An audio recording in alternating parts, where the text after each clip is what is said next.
สบายดีพี่น้องสบายดีซีทุกท่านสบายดีบัตุทุกคนพอๆกันพี่กาพี่น้องส่งน้องไปอยู่พอๆกันยามแรงพี่น้องกับแรงตอนบ่าย2-3 โมงบ่าย2 ครึ่งเห็นน้ำเลี้ยงกันบริเวณว่างคายเด้อพี่น้องเด้อหาสิไปเอาน้ำกับพี่น้องเมื่อนั้นมีผู้ใหญ่ใจดีเพิ่นฝากเงินใหม่เฮาก็เลยซื้อ2 ตุกกับตัวใหม่นั้น2 ตุกก็ได้เพิ่มมาแล้วก็เมื่อนี้กับพังเบิงคันบอนะก็จะซื้อเพิ่มอีก2 ตุกค่ะนะก็มีจักตุก1 2 3 4 5 6 7 8 ตุกรวมทั้งหมด8 ตุก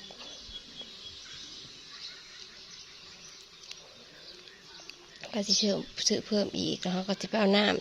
ตุกละ6,000 กีบเนาะคันเขาจะมาส่งฮอดเทือนกับตุกละ10,000มันก็ห่วยหลายพันเติบนะ มันก็หลายสิบพันอยู่มันก็รวมบนแล้วก็ดิกระเทินอันนั้นก็ไปเอาเองเขาก็ดิ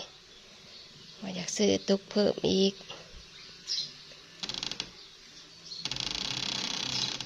ซื้อตุกมาใหม่ไปพี่น้องเอาน้ำกับพอเจออีก2 คนเพื่อสิไปหอดเนาะ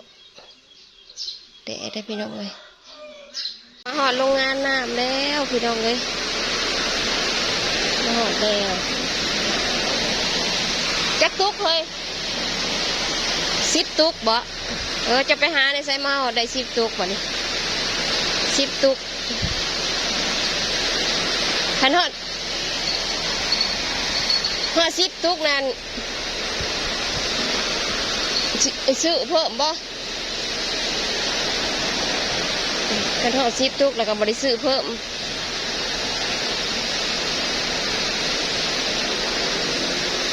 เขาก็จะบริซื้อกับตุกเพิ่มมาแล้วเขาก็จะไปซื้อน้ำมันมาอันไหนเพิ่นเลื่อยไม้เห็ดหางเครื่องเดือน1หาพังเบิ่งว่าเงินมันเดือนเท่าไรตัวเงินกีบนี่นะพี่น้องคันบ่นั้นเขาก็จะเพิ่มอีกจัก2 ตุกนะเพิ่มจาก2 ตุกโรงงานน้ำดื่มไก่ลาบน้ำแข็งก็มีพี่น้อง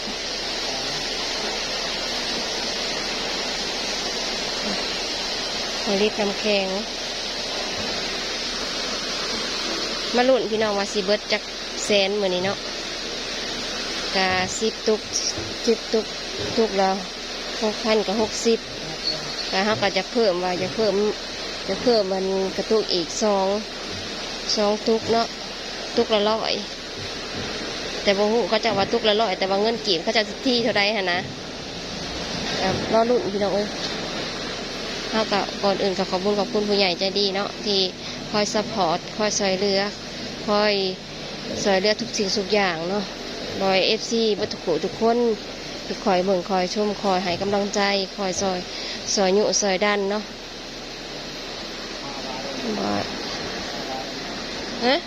คนบ่เคยเห็นปลาหลายพุ่นถิ่มหัวอาหารลงไปบ่อน่ะนะปลาหัวอาหารปลาเบิดของข้าเจ้าคักพุ่นปลาบวบเบี้ยตัวหน่อยตัวใหญ่ข้าเจ้ากำลังติด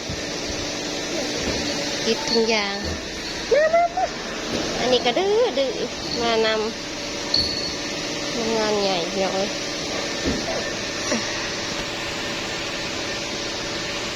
แล้วก็ลูกน้องแล้วก็บอกว่าโอ้ยลูกโอ้ย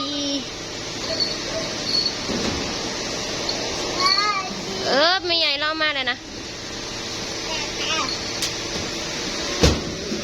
เดี๋ยวพอเอามาเลยนะมา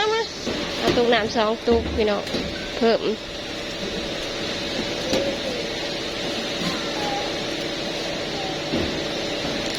น้ำกับพอดีเบิดพอดีเราก็เลยมาอีกอย่างว่าจิมาแต่เช้าพดผัดหยากเวียกเนาะหยากซอยเวียกนับลูกนับใส่1 2 1 2หะ1 2 ย้ำมาพี่ลูกย้ำมา10 ตุกมันตัวเก่า10 ตุกตัวน่ะก็12ผู้ดีรวมเบิดทั้งเบิดน่ะก็12เขาซื้อเพิ่มอีก2 ตุกเนาะรวมทั้งห้องมือนี่เนี่ย12พี่น้อย2 4 6 8 9 10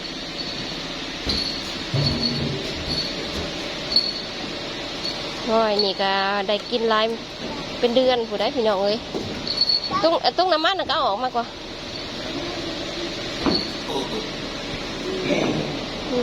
ดื้อขนาดลูกก็ดิโอ้ยไปกับไผ่น่ะ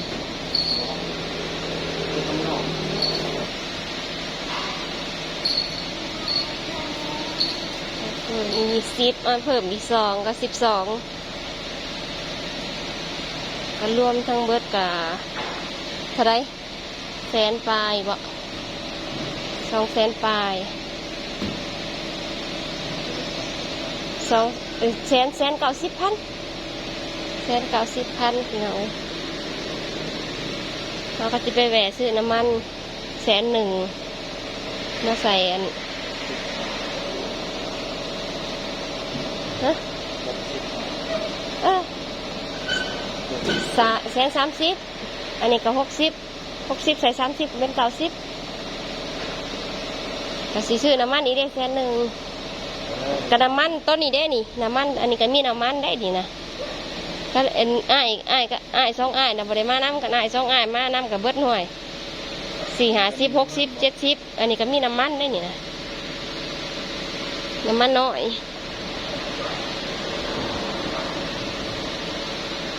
3 4 5 6อุ้ยบ่ได้อยู่ได้เฉพาะตอนนอนนั่นแหละเนี่ยตัวใหม่เพิ่มอีก2 ตุกพี่น้องลูกน้องไปใส่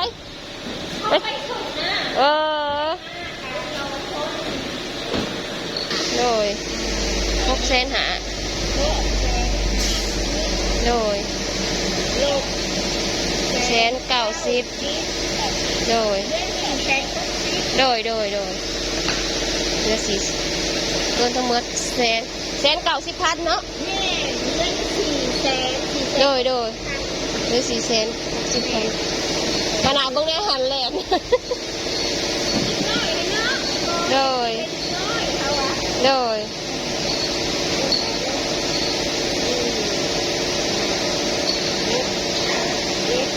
8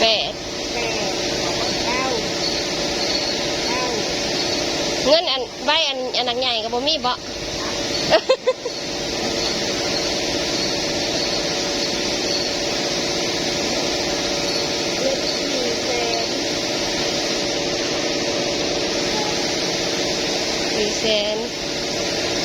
8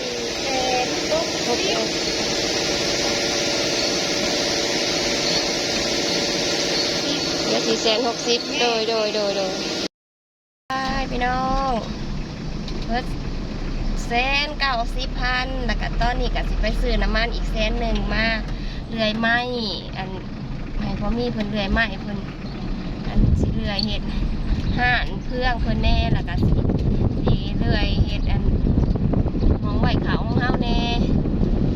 เพราะว่าย่ามไหวเขาช่วงอันไหวคล้องเขาแล้วฝนตกแล้วมันบ่มีหม่องไหวมันรั่วว่าซะตอนนี้ก็สิเฮ็ดใหม่ฮะใหม่แถวคอเอาว่าซะนะคอซื้อก็ว่าแม่นคอสิซื้อก็แม่นคอนำพระเจ้าก็ไม่น้อยหั่นแหละ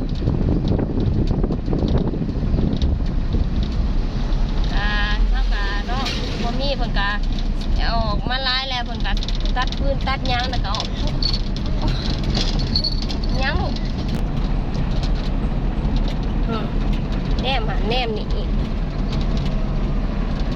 ตอนนั้นพอมีเพิ่นตัดพืชเขาก็บ่ได้ซื้อน้ำมันเขาก็สิบ่ออกน้ำมันเพราะว่าเขาก็ช่วงนั้นเนาะก็ซื้อยกทุกย่าพอเจอในมื้อนี้ก็ยังสั่งย่าอยู่พี่น้องเอ้ยสั่งย่ามาให้เพิ่นไปกินเพิ่นงิ้นแต่ว่าเพิ่นไปกินไก่แล้วมันพิษนะก็เลยสั่งย่าเกี่ยวกับปลาดุงมาให้ แสนป้ายผู้เด้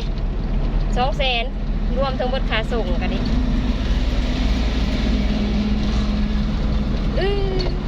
โอเคพี่น้องค่ะขอขอบคุณผู้ใหญ่ใจดีที่คอยซัพพอร์ตคอยซอยเหลือแหละคอยทุกอย่างเลยที่ในครอบครัวเฮาและ FC ที่เขามาเบิ่งมาส้มและซอยเหลือเฮาทุกคนที่ผู้ใหญ่ใจดีที่พิการเนาะที่ซอยเหลือครอบครัวของเฮามาตลอดให้อยู่ดีมีแห้งให้ร่ำให้รวยเนาะ